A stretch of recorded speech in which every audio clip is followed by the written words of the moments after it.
Bien, jóvenes, buenos días. Este día vamos a trabajar, ¿verdad?, en los sistemas de inyección electrónica, pero para ser más específicos, es una introducción nada más, porque tenemos que conocer las generalidades, por qué surgió, ¿verdad?, tener una base realmente, por qué surgen los sistemas de inyección electrónica, en qué años surgen, ¿verdad?, para luego continuar con el proceso. Entonces, el día de hoy vamos a completar ciertas interrogantes que parten, ¿verdad?, y algunas generalidades del sistema. Bien, vamos a colocar la primera interrogante. ¿Por qué surgió?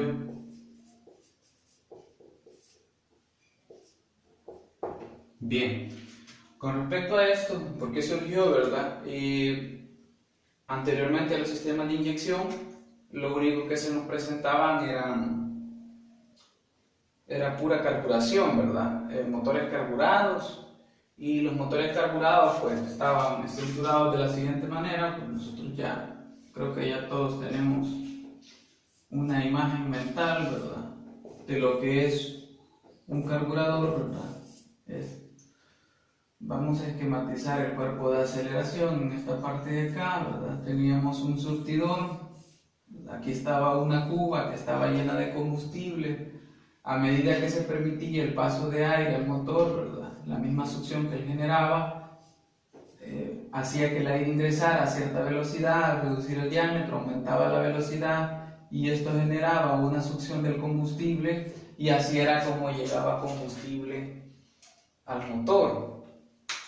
Desventajas que tenía este sistema: que no podíamos hacer un ajuste mucho más correcto del combustible, porque lo único que aumentaba era la velocidad del aire, y así era la manera en la que el carburador podía ir extrayendo el combustible de la cuba. Véase también que el diámetro del surtidor pues tampoco lo podíamos modificar, ni era un factor variable en el tiempo. Otra desventaja era que se perdía mucho combustible que se quedaba pegado literalmente en las paredes del múltiple de admisión, ¿verdad? Entonces, cierta cantidad, pues si por decir eran 10 gramos de combustible, pues 4 quedaban pegados en las paredes del múltiple de admisión y solamente 6 estaban ingresando en el motor. Bien, pero tomando como base el carburador, el detalle fue que no se podía hacer un control de combustible. No podíamos ver qué tanto combustible estaba quemando y qué se quería regular con esto. Con esto se quería reducir el nivel de emisiones. Con el carburador no se podía. Entonces, de eso nacen los sistemas de inyección electrónica. Ahora, ¿en qué año surgieron?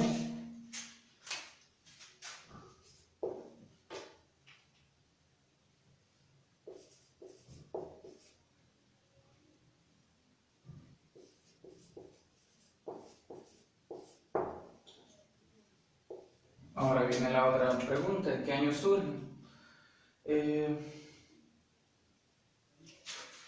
Surgen por el 89, ¿verdad? Empezaron, ¿verdad?, por el año 89. Ahora, algunas marcas empezaron en este año, otras marcas, ¿verdad? Un dato que quizás algunos, ¿verdad?, hay personas que les causa risa, pero creo que es la falta de conocimiento.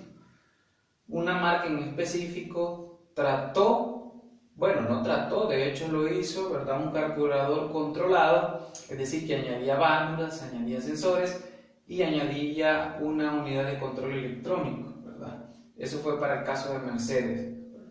Ese carburador pues nada más fue un prototipo, podría decir. No fue ningún éxito porque realmente no se utilizó, pero fue algo bien propio de la marca. Les voy a enviar el documento donde está ese apartado del carburador controlado.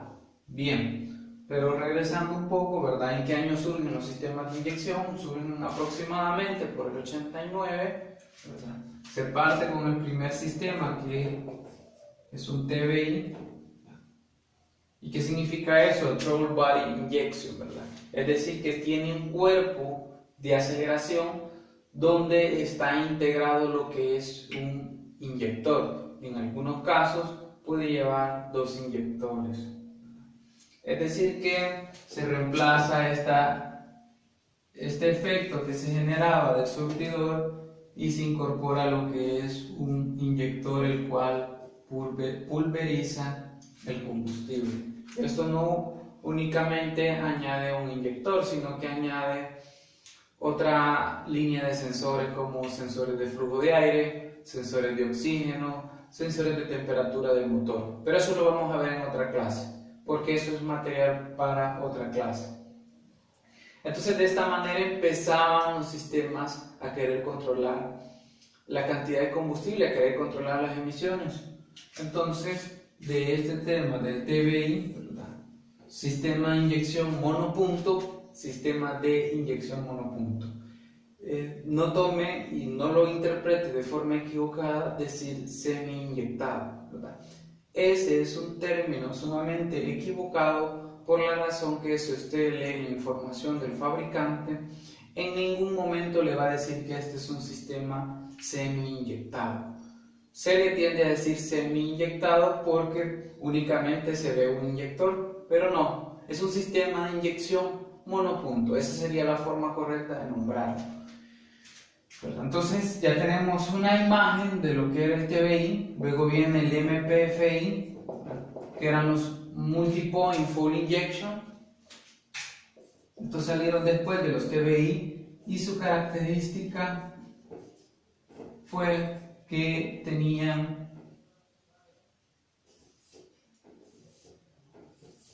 cuatro inyectores, ¿verdad? Dependiendo del número de cilindros. Un motor 4 cilindros iba a tener 4 inyectores, ¿verdad? Esto eran sistemas de inyección indirecta porque no se daban directamente en la cámara, ¿verdad? Entonces, pero este sistema ya contaba con 4 inyectores. Luego, más adelante, vamos a ver las ventajas y las desventajas que tenía con respecto a los otros sistemas. Bien. De este MPFI, cuando apareció este sistema, allá por el 96, ¿verdad? Porque el puerto BD2 surge por el año 96 aproximadamente. Ahora, estos sistemas tenían un protocolo de diagnóstico, es decir, que usted puede ingresar con un equipo y diagnosticar dichos sistemas. Ahora, imagínese el dolor de cabeza que era diagnosticar un sistema de X marca, de otra marca. Entonces usted tenía que tener los conectores específicos para cada fabricante. Entonces el sistema OBD2, que es un diagnóstico a bordo, ¿verdad?, de segunda generación, se incorpora en el 96 y se establece con un conector de 16 pines. Este que tenemos acá. Es un conector de 16 pines. Entonces, ese conector de 16 pines se estandarizó. Es decir, que la mayoría de fabricantes, por no decir que todos, incorporan el puerto B2. Entonces, eso nos permite un diagnóstico más estandarizado de todos los sistemas. En ese año se incorpora, ¿verdad? Cabe destacar que a medida van avanzando los sistemas de inyección, se va teniendo un mejor control de las emisiones. Bueno, yo en la actualidad, ¿verdad?, que tenemos los sistemas EDI, y esos que tienen, ¿verdad?, que esos, el inyector va directo a lo que es la cámara de combustión, ¿verdad? Su significado es Gasoline Direct Injection, y prácticamente es inyección de combustible directa, ¿verdad? Cosa que no hacía ninguno de estos dos, pero más adelante vamos a ver las ventajas que tienen cada uno de ellos y los detalles que se van mejorando al pasar del tiempo, ¿verdad? Entonces hay que mencionar que todos ellos incluyen válvulas, sensores, actuadores, unidades de control, pero eso es tema para otro día, que lo vamos a ver mucho más adelante.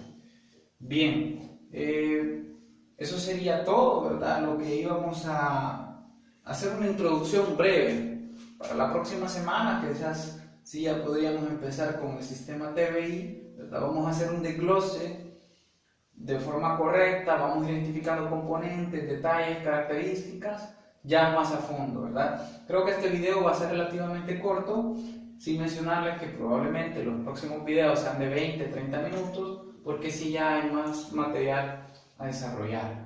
Bien, jóvenes, eso sería todo, ¿verdad? Cuídense,